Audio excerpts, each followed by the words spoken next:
Blog চ্যানেলে তোমাদের সকলকে স্বাগত জানাই। আজকে আমরা যাচ্ছি নবদ্বীপ আর মায়াপুর, আর কি হচ্ছে না হচ্ছে সেটা দেখার জন্য আজকে আমার পুরো টোটাল ব্লগটার ওপর তোমরা অবশ্যই নজর রাখবে। তো চলো ভিডিওটাকে শুরু করা যাক। যেহেতু নবদ্বীপ মায়াপুর প্রায় 3 বছর পর ঘুরতে যাচ্ছি, আর তার জন্য এই পার্টটা এই সিরিজটা হতে চলেছে একটুখানি লেন্দি, তার জন্যই পার্টটাকে ভাগ করেছি দুভাগে।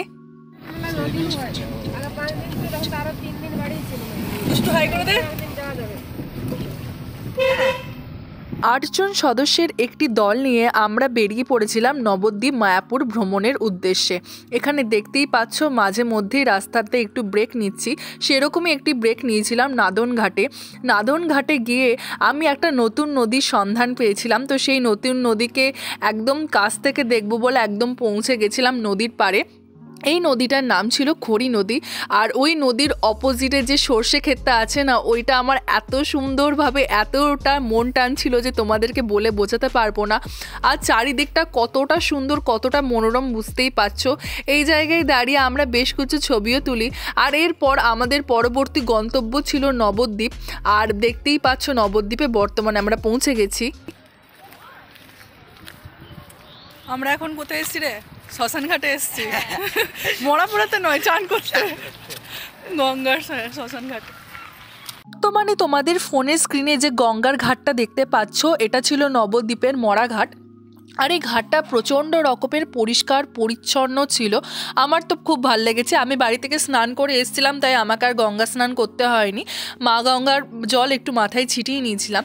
আর এরপর আমাদের পৌঁছাতে পৌঁছাতে যেহেতু অনেক দেরি হয়ে গেছিলো, তাই আমরা ঠিক করলাম নবদ্বীপে চান করার পর একদম রাস্তার মাধ্যমে আমাদের যে গাড়িটা ছিল সেই গাড়ি নিয়ে আমরা একদম মায়াপুরে পৌঁছে যাব।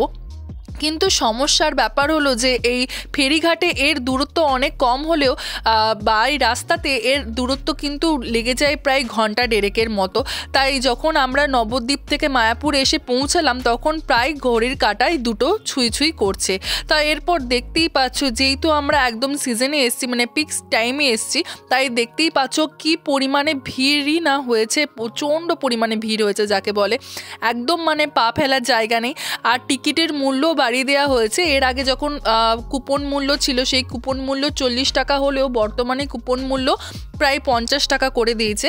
আর এই মায়াপুরে এসে তো একদম প্রচণ্ড রকম ভালো লাগছিল, সপরিবারে এসছি, আর এখানে পাশাপাশি দোকানপত্রও আছে, তো সবটাই তোমাদেরকে আমি দেখাবো।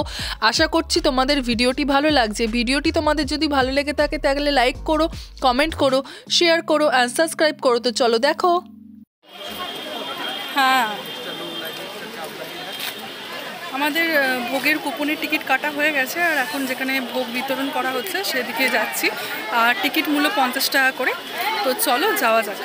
আমরা বর্তমানে মায়াপুরে ঘুরতে এসেছি। এই মায়াপুরের আগের নাম ছিল মিয়াপুর, আর এটা হচ্ছে পশ্চিমবঙ্গের নদিয়া জনপদে অবস্থিত একটি ইস্কন দ্বারা নবনির্মিত নগরী, যা ইস্কনের প্রমুখ কার্যালয় ও পশ্চিমবঙ্গের একটি নবীন অন্যতম পর্যটন কেন্দ্র।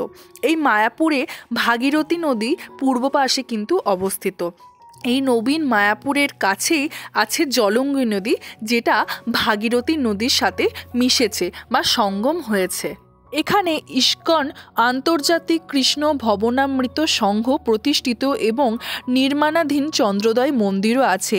এই মন্দিরের অধিকাংশ সেবক পশ্চাৎ দেশ হইতে আগত, যেমন ইউরোপ, আমেরিকা বিভিন্ন দেশ থেকে সনাতন ধর্ম গ্রহণ করেছেন। আমি তো এতক্ষণ ধরে তোমাদেরকে মায়াপুর সম্বন্ধে পরিচিতি দিলাম, ইস্কন মন্দিরের ব্যাপারে বললাম, আর এখন বলবো যে কিভাবে তোমরা খুব সহজ উপায়ে মায়াপুরে এসে পৌঁছাবে। মায়াপুর কলকাতার সাথে সড়কপথে যুক্ত আছে। নিকটবর্তী রেলওয়ে স্টেশন গঙ্গার অপর পারে শ্রী নবদ্বীপ ধাম রেলওয়ে স্টেশন। এছাড়া কলকাতার শিয়ালদহ রেলওয়ে স্টেশন থেকে ট্রেনে কৃষ্ণনগর এসে সেখান থেকে বাসে মায়াপুরে পৌঁছানো যায়। মায়াপুরের প্রায় প্রত্যেক দিনই কিছু না কিছু উৎসব চলে, কিন্তু তার মধ্যে যে প্রধান উৎসবগুলো আছে সেগুলো হলো চন্দন যাত্রা, স্নান যাত্রা, রথযাত্রা, ঝুলন যাত্রা, জন্মাষ্টমী, রাধাষ্টমী, রাসযাত্রা, শ্রীল প্রভুপাদের ব্যাস পূজা, দোলযাত্রা প্রভৃতি। আরও বাদবাকি কিছু দেখতে হলে অবশ্যই মায়াপুরে আসুন। বল কি বলছিলি? হ্যাঁ গাইস, আমরা এবার জুতো নিতে যাচ্ছি, কারণ খালি পায়ে ভিখারিদের মতো ঘুরে বেড়াতে হচ্ছিল চারদিকে। হ্যাঁ, চল এবার জুতোটা নিয়ে আসা।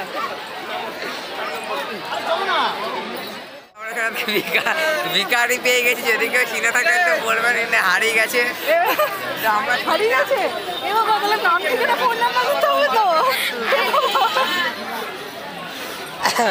আমাদের এইবারে মায়াপুরের ভ্রমণের অভিজ্ঞতাটা ছিল প্রত্যেকবারের ন্যায় একটু অন্যরকম। আমি জীবনে 3 বার মায়াপুর এসেছি, একদম অনেক ছোটোবেলায় যখন প্রথমবার এসেছিলাম, মাঝখানে এসেছিলাম 2021 সালে যখন আমার দাদা মানে আমার দাদু লাস্ট এসেছিলো, সপরিবারে ওটা আমরা এসেছিলাম। কিন্তু এইবারে আমি আমার মামার পরিবারের সাথে শুধুমাত্র আমি আর আমার মাই এসেছিলাম।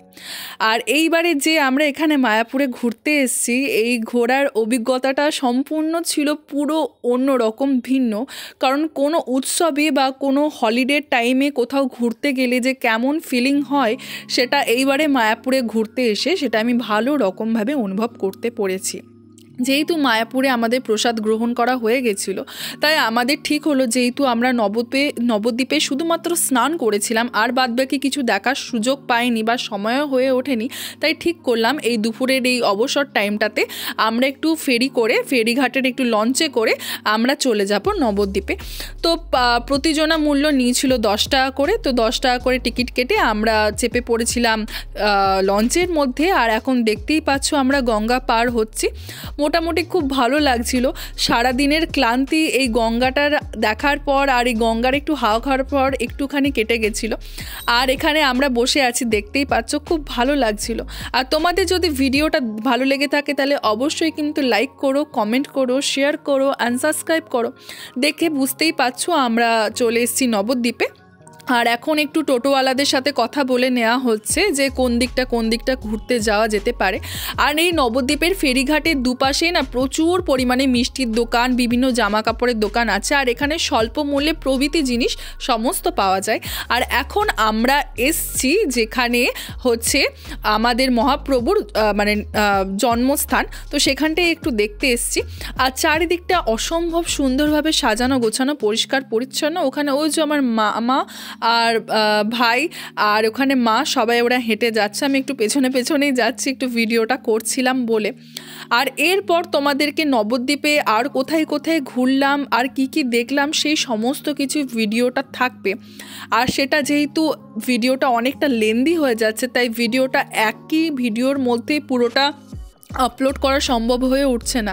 তাই আমি ঠিক করেছি যে এইবারে এই নবদ্বীপ আর মায়াপুর ঘুরতে যাওয়ার সিরিজটা আমি 2 পার্টে ভাগ করব। তো এটা ছিল ফার্স্ট পার্ট। আর ফার্স্ট পার্টটা তোমাদের কেমন লাগলো তোমরা অবশ্যই জানাবে। এরপর আমরা যাব এখান থেকে নবদ্বীপের পোড়ামাতলা। তো সেই পোড়ামাতলার ভিডিও আমি শেয়ার করব পরবর্তী পার্টে। আজকের মতো বাই।